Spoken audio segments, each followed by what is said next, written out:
بعد حضرات اکابرین، علماء اعظام اور بہت سارے ائمہ حضرات اور ذمہ دار حضرات اس علاقے سے اور دور دراز کے علاقے سے تشریف لائے ہیں، ہم سب بہت ممنون و مشکور ہیں اور آپ کا استقبال کرتے ہیں، کیونکہ میں بھی میزبان کی حیثیت سمجھتا ہوں اپنی، آپ حضرات کا استقبال کرتا ہوں، اہلا و سہلا مرحبا کہتا ہوں۔ السلام علیکم ورحمۃ اللہ وبرکاتہ۔ 1-2 منٹ میں اپنی بات کو ختم کروں گا انشاءاللہ، وقت بھی بہت کم ہے۔ حضرت والد ماجد دامت برکاتہم کو تشریف بھی لانا تھا، لیکن اپنی علالت کی بنا پر تشریف نہیں لا سکے۔ بہت معذرت کے ساتھ انہوں نے آپ حضرات کو سلام بھی پیش کیا ہے، اور آپ حضرات ان کی صحت کے لیے بھی دعا فرمائے، اس کے لیے بھی انہوں نے گزارش کی ہے آپ سے۔ میں کیونکہ اس وقت تحریری باتیں ہو رہی ہیں اور جتنی تقریر تھی ان کو قلم بند کر کے تحریر کے طور پر لانے پر اس کا مستحسن قدم سامنے آیا، خصوصی طور پر تمام ذمہ داران کو، تمام منتظمین کو اور مرتبی کتاب کو میں اپنی جانب سے اور اپنے خانوادہ مغیثی کی جانب سے مبارکباد پیش کرتا ہوں۔ اور حضرت مولانا زاہد صاحب رحمۃ اللہ علیہ کا جو تعلق تمام حضرات سے رہا ہے اور سب پر احسان رہا ہے، اسی کے ساتھ ساتھ میرے والد ماجد حضرت مولانا عبداللہ مغیثی صاحب سے ان کا قرابت داری کا اور عزیز داری کا بھی رشتہ بہت قریب کا رہا ہے، تمام حضرات اس سے واقف ہیں۔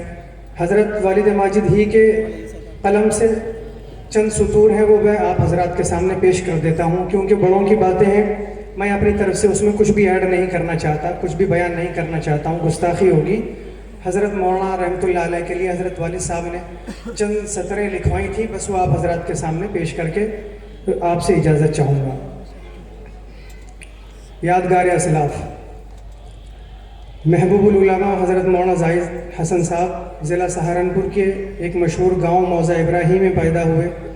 ان کے دادا محترم تعلیم یافتہ اور بزرگوں سے عقیدت رکھتے تھے، جبکہ موضع ابراہیمی کے بڑے زمیندار بھی تھے۔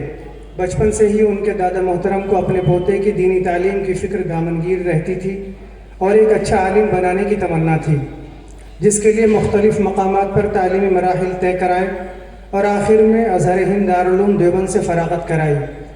حضرت شیخ الاسلام مولانا سید حسین احمد مدنی رحمۃ اللہ علیہ سے بخاری شریف پڑھ کر ان کے تلامذہ میں شامل ہوئے۔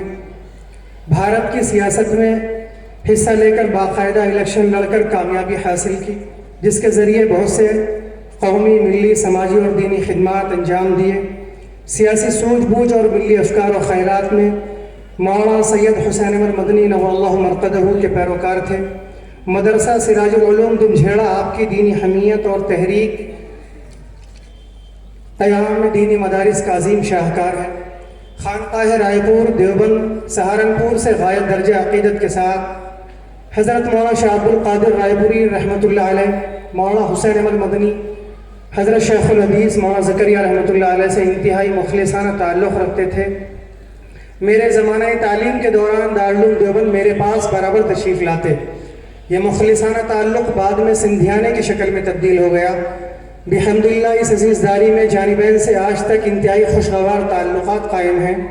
آپ کی ایک بڑی خصوصیت تحریک قیام دینی مدارس تھی، جس کے تحت کھدرے کے علاقے میں متعدد دینی مدارس کا جال بچھایا۔ اس سلسلے میں انہوں نے اسفار کیے، کبھی پیدل، کبھی سائیکل، کبھی گھوڑی اور کبھی بیل ٹانگے پر سفر کیے۔ حضرت مولانا کے دل میں بھارتی مسلمانوں کو ان کی دینی ملی شناخت کے ساتھ رہنے کی بہت تڑپ تھی، جس کے لیے جمعیت علماء کے پلیٹ فارم سے غیر معمولی خدمات انجام دیں۔ ان کے دینی، ملی اور جملہ اسفار میں ان کی چہیتی گھوڑی کا بڑا دخل تھا، جس پر ان کے اسفار کا اختتام بھی ہوا، جو ان کی شہادت کا سبب بنی۔ حضرت مولانا گھوڑی پر سوار تھے۔ گھوڑی اپنی مستی اور ذوق جنوں میں کچھ اس طرح سے دوڑ رہی تھی کہ مولانا بے قابو ہو کر گھوڑی سے گر گئے اور وہیں پر شوق شہادت کا جام پی کر واصل بحق ہوئے۔ انا للہ و انا الیہ راجعون۔ مولانا کی تدفین ان کے آبائی وطن میں مولسری کے پاس ہوئی۔ علاقے کے دردمند اور فکر مند علماء اور صاحبزادہ محترم حضرت مولانا محمد عارف قاسمی دامت برکاتہم نے مولانا مرحوم کی سوانح عمری لکھوانے کا عزم کیا۔ مجھ سے بھی کچھ لکھنے کے لیے کہا گیا۔ لہٰذا قدیم تعلق، جدید عزیزداری اور مولانا کی عظیم الشان خدمات جلیلہ پر چند سطور لکھ کر محبین میں اپنا شمار کرا رہا ہوں۔ والسلام، محمد عبداللہ مغیثی۔ جزاک اللہ۔ اللہ تعالیٰ ان کے بتائے ہوئے سچے راستے کو اپنانے کی توفیق عطا فرمائے۔